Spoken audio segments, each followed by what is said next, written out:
One of the craziest things about ISIS is how many people it recruits around the world.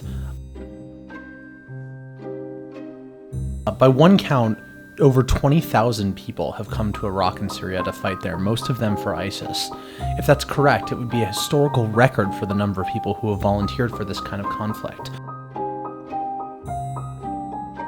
Why would anyone give up their life to join a brutal, vicious militant group?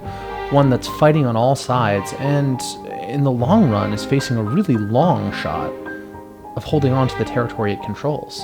It's a critically important question because these foreign fighters are a major source of ISIS's strength. Many of the people coming have not had a sense of purpose, have not had dignity or respect or something to do, a life project, and now they have it.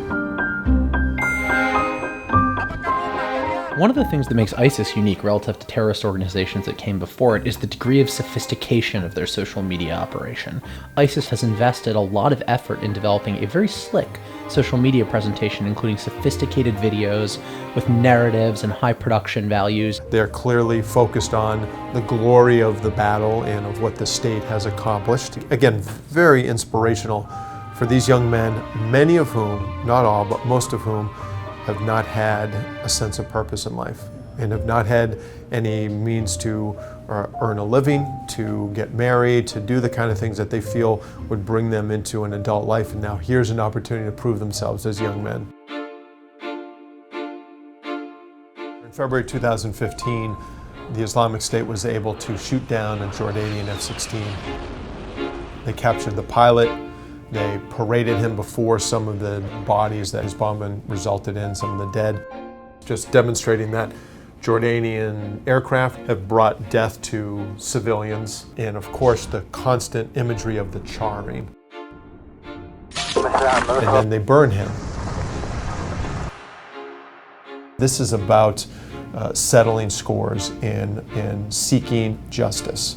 And so that is terribly stimulating for these young men to see that. ISIS's videos portray them as saviors, as heroes, as people resisting evil and violent regimes that oppress Muslims, specifically Sunni Muslims. That way you motivate people who might want to join ISIS to go travel around the world and fight for what they perceive as being justice. That way ISIS, a violent, terrible, brutal militant group, ends up being seen as the good guys. This isn't a small problem. ISIS has recruited tens of thousands of people.